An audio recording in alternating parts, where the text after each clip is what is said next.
Saksikan secara langsung di Valencia. Begini komentar Marc tentang kekacauan Ducati pabrikan.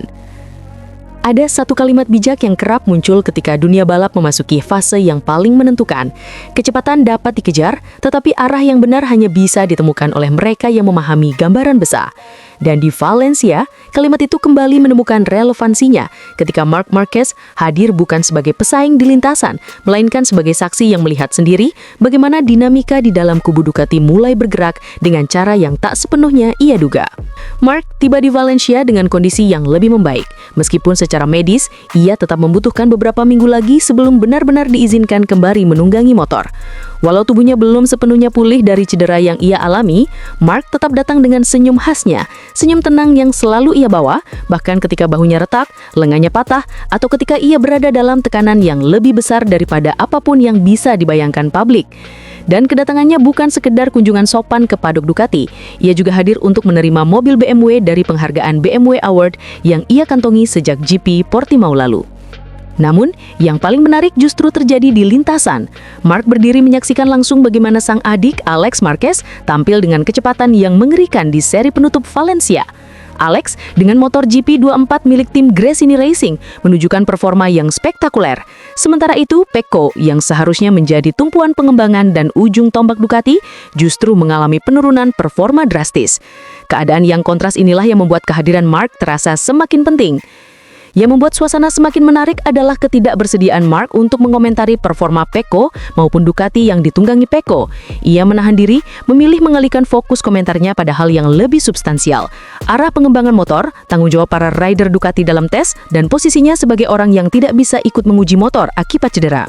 Dalam pandangannya, tes berikutnya akan menjadi titik penentu arah Ducati 2026 dan ia mempercayakan beban besar ini kepada dua orang, yakni Pecco dan Alex, yang musim depan sama-sama akan menggunakan motor dengan paket yang sama. Marc membuka komentarnya dengan elegan, penuh penghormatan terhadap tim dan pembalap lain. Saya selalu memiliki rasa hormat yang besar untuk para pengendara dan tim teknis, dan saya tetap keluar dari itu. Memang benar bahwa dia telah berjuang lebih dari biasanya dalam beberapa balapan terakhir ini, tetapi dia menunjukkan kilas kecepatan.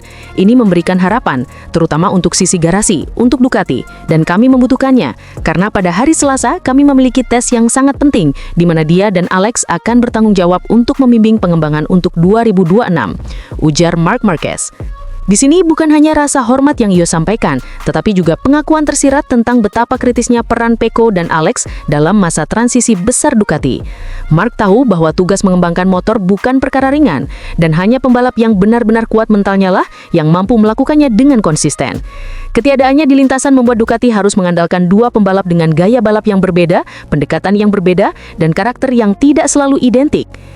Marc kemudian melanjutkan komentarnya dengan nada yang lebih teknis.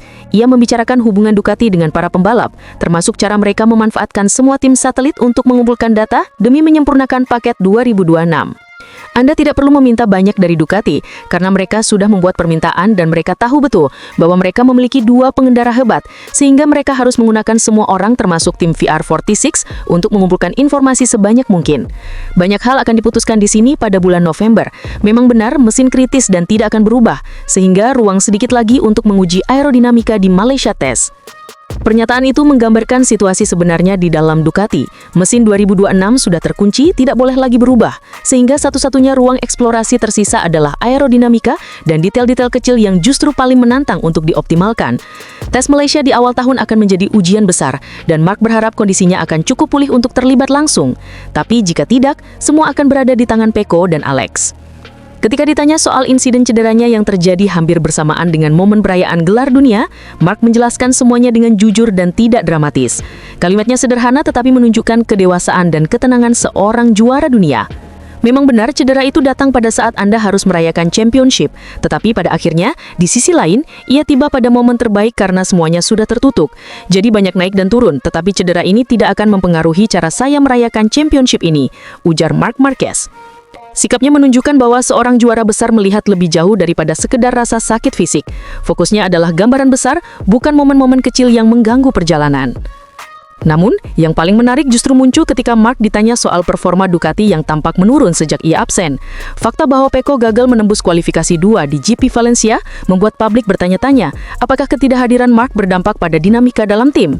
Sementara itu, Alex tampil luar biasa, start dari front row dan kemenangan sprint, membuktikan bahwa motor masih sangat kompetitif ketika berada di tangan pembalap yang tepat.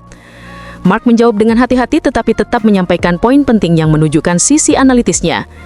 Ya, saya merasa aneh, tapi saya tidak ingin berkomentar banyak. Saya melihat yang lainnya membaik. Kita telah melihat Bezzecchi yang hebat, kita telah melihat Pedro Acosta yang hebat, tetapi Alex masih ada di sana, jadi dia mengendarai Ducati. Saya tidak mengatakan ini karena dia saudara saya, tetapi karena dia mengendarai Ducati. Dia memenangkan sprint di Portimao, dan dia juga memiliki balapan yang hebat di Malaysia. Lalu dia memenangkan sprint lagi di sini. Artinya kami masih ada di sana, motornya masih berada di depan, berfungsi dengan baik. Pecco pertama ke sini pagi ini, motornya berfungsi, dan kita tidak, minimal mental harus bekerja. Pernyataan itu menggambarkan sesuatu yang lebih besar daripada sekedar komentar teknis. Mark ingin menegaskan bahwa motor Ducati bukanlah masalah utama. Motor tetap kompetitif, tetap cepat, tetap bisa menang, dan Alex telah membuktikannya berulang kali. Jika Pecco tidak tampil maksimal, masalahnya bukan pada motor, melainkan pada eksekusi atau konsistensi. Mark juga memberikan pesan tersirat, mentalitas adalah kunci. Ketika motor bekerja tetapi hasil tidak datang, ada sesuatu yang harus diperbaiki dalam pendekatan pembalap. Komentar itu tidak menyudutkan siapapun, tetapi cukup kuat untuk menyampaikan pesan penting bagi mereka yang paham dunia balap. Marc Marquez datang ke Valencia bukan hanya untuk menerima penghargaan atau melihat adiknya menang. Ia datang untuk membaca dinamika, memahami arah dan mempersiapkan diri untuk kembali ke atas motor. Ducati membutuhkan pandangan jernihnya, pengalamannya, dan insting-instingnya. Dan meskipun ia tidak mengkritik secara langsung, komentar-komentarnya adalah kompas yang menunjukkan apa yang sedang terjadi dan apa yang harus diperbaiki. Seperti kata bijak yang disebut di awal, arah yang benar hanya bisa ditemukan oleh mereka yang memahami gambaran besar. Marc Marquez adalah salah satunya. Mengaku tak punya harapan, Bulega justru semakin heran dengan motor Mark. Ada kalimat yang kerap dipegang para pembalap papan atas, kecepatan adalah hadiah, tetapi pemahaman adalah pondasi. Kalimat sederhana itu menggambarkan dengan tepat perjalanan Nicolo Bulega di seri penutup musim di Valencia. Sebuah akhir pekan yang tidak menawarkan harapan besar, namun menyediakan ruang luas bagi proses belajar yang kadang melelahkan, membingungkan, tetapi sangat berharga.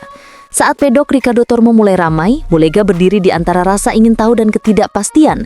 Tanpa beban hasil, tanpa ambisi muluk-muluk, ia memasuki akhir pekan ini dengan sederhana.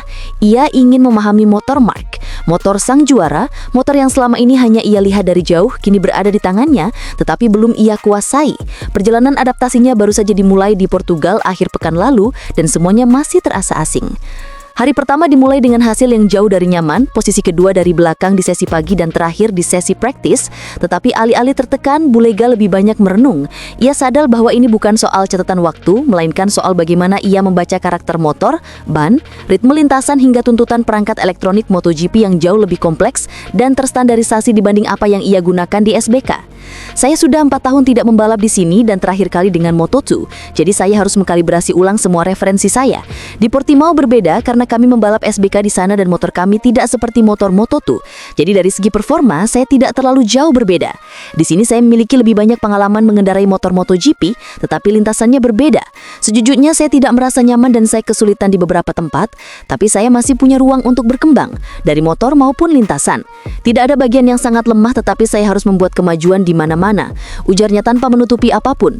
Valencia memang terkenal sebagai sirkuit teknis, trek pendek, tikungan rapat dan ritme cepat membuat motor MotoGP terasa terlalu besar untuk lintasan sekecil itu. Dalam hitungan detik pembalap harus berpindah posisi, mengubah gaya dan mengatur ulang keseimbangan. Untuk seorang yang baru satu seri menjalani balapan di MotoGP, ini bukan hanya menantang tetapi juga melelahkan mental. Bulega mengakuinya tanpa ragu ketika ditanya apakah Valencia lebih sulit daripada Portugal. Masalahnya sirkuit ini sangat teknis dan kecil, jadi tikungannya sangat berdekatan dengan motor Moto2. Antara satu dan yang lainnya, Anda hanya punya sedikit waktu untuk memahami dan menemukan kepercayaan diri. Saya harus berada di tempat yang tepat besok kalau ingin membuat langkah maju, ujar Bulega. Jawaban itu menggambarkan betapa ia sedang berada di fase riset total. Dari referensi pengereman, surut masuk tikungan, hingga cara memaksimalkan akselerasi, semuanya berbeda dibanding SBK. Bahkan dibanding motor Moto2 sekalipun, tuntutannya jauh lebih tajam. Di Portugal, ia pernah mengatakan bahwa ia harus berpikir sebelum mengerem, sesuatu yang absolut tidak ideal di tingkat ini. Ketika ditanya apakah aspek itu membaik, ia menjawab jujur, sedikit lebih baik, tetapi aspek lainnya justru sedikit memburuk. Kami harus mencari cara untuk menggabungkan semuanya, ungkapnya.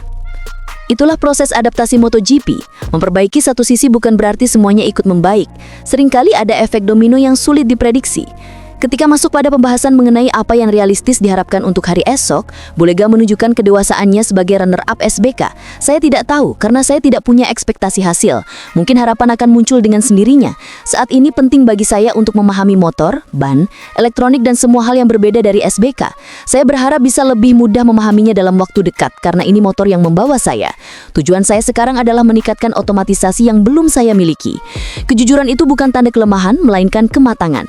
Ia tidak datang untuk sok percaya diri, ia datang untuk belajar. Dan ia tahu bahwa otomatisasi, refleks alami yang lahir dari ribuan lap adalah sesuatu yang tidak bisa dipaksa. Ketika membahas slower device, ia justru terlihat sedikit lebih tenang. Dengan itu cukup baik, dan di sini saya beruntung karena Anda hanya menggunakannya di satu tempat.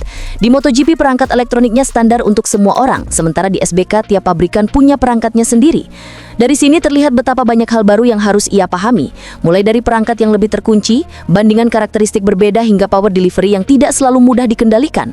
Ia bahkan menyebut bahwa perangkat elektronik di kelas atas tidak memberikan keleluasaan sebesar SBK dalam hal konfigurasi. Ya, ada perbedaan. Mengendarai Ducati di sini mirip, tapi tidak sama. Menurut saya turunan dari pabrik lebih terbuka. Di kelas atas tidak semuanya bisa dilakukan. Saya belum berada di level untuk bereksperimen. Saya mengandalkan apa yang teknisi berikan, ungkap Bulega. Puncak kejujurannya muncul ketika ditanya apakah ada sesuatu yang mengejutkan dari motor Marc di Valencia.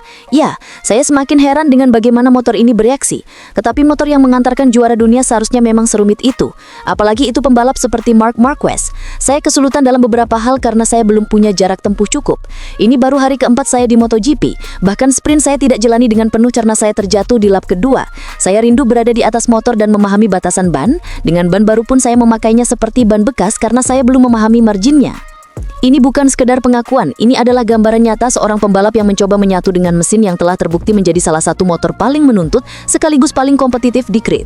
Ia juga menyebutkan bahwa pramusim akan sangat membantu. Tentu saja karena saya bisa bekerja dengan lebih tenang. Adaptasi seperti ini butuh waktu, tampaknya. Namun hari itu ia mendapat sedikit masalah strategi, kami punya masalah dengan strategi. Saya hanya menggunakan satu soft jadi saya hanya punya satu upaya yang benar-benar berguna.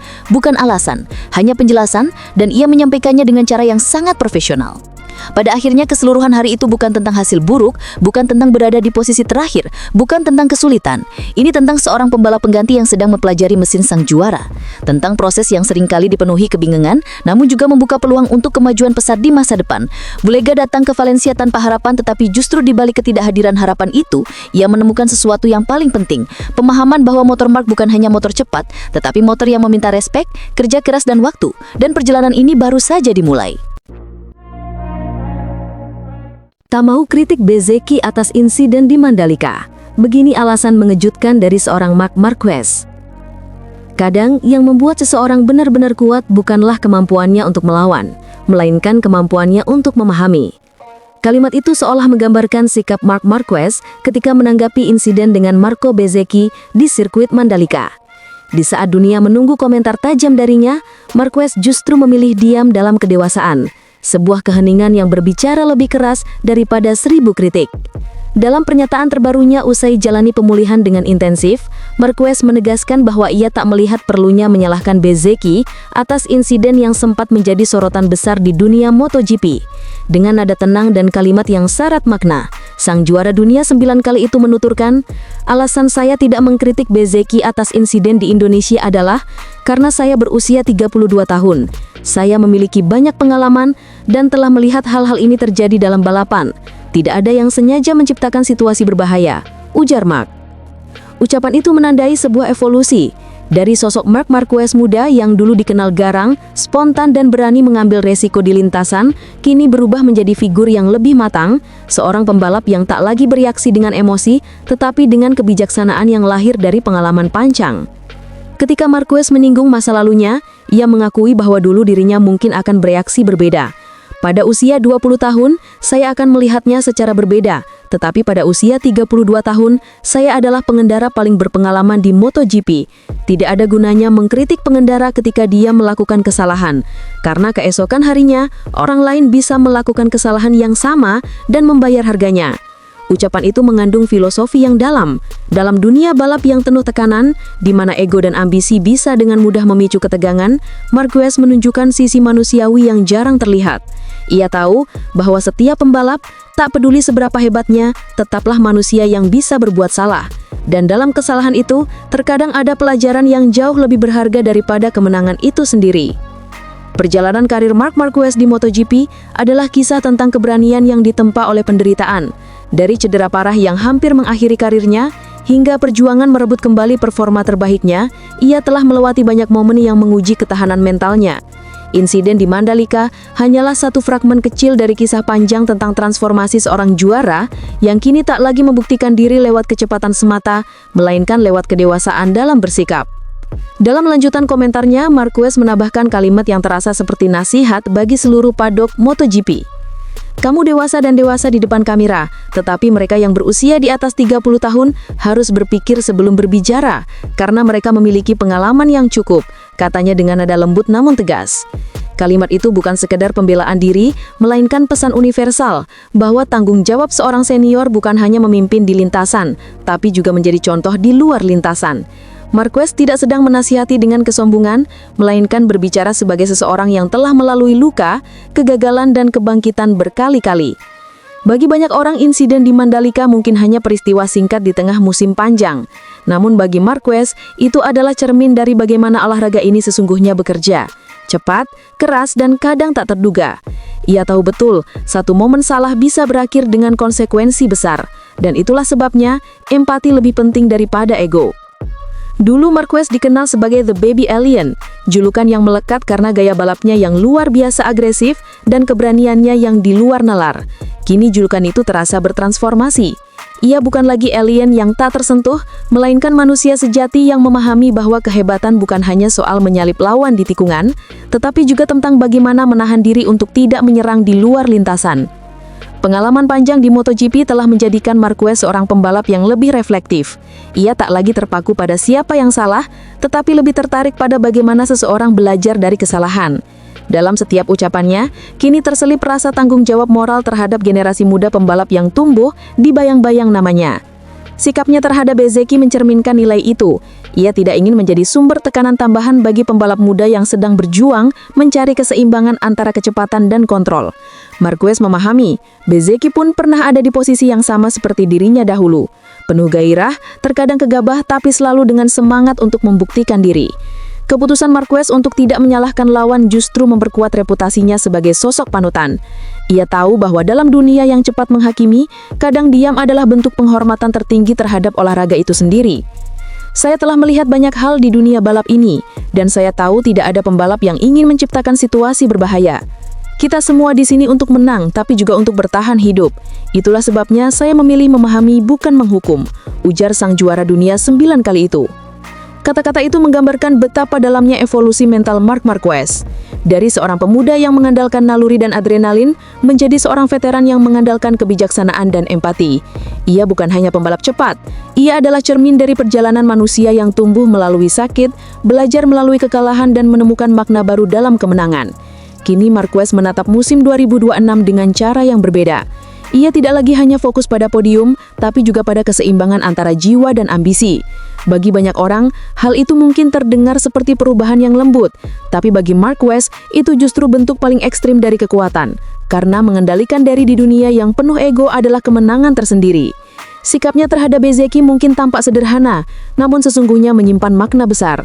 Ia mengingatkan semua orang bahwa dalam olahraga sebesar MotoGP, rasa hormat adalah bagian dari kecepatan, bahwa menjadi juara bukan hanya soal siapa yang tercepat, tetapi siapa yang paling bijak menghadapi kekacauan. Kini publik melihat Marquez bukan hanya sebagai pembalap legendaris, tapi juga sebagai pribadi yang matang, yaitu seseorang yang memahami bahwa setiap tikungan di lintasan membawa pelajaran, dan setiap tabrakan membawa kesempatan untuk menjadi manusia yang lebih baik. Mungkin di usia 32 tahun, kecepatan Marquez tak lagi sebrutal dulu. Tapi justru disinilah letak keindahannya. Ketika kecepatan digantikan dengan kebijaksanaan, dan kemenangan tak lagi diukur dari waktu, melainkan dari cara ia menjaga martabat sebagai pembalap sejati. Dan mungkin itulah alasan sejati mengapa Marquez tidak mengkritik Bezzecchi. Karena seorang juara sejati tidak selalu berteriak paling keras, tapi tahu kapan harus diam untuk mengejarkan yang lain arti kedewasaan.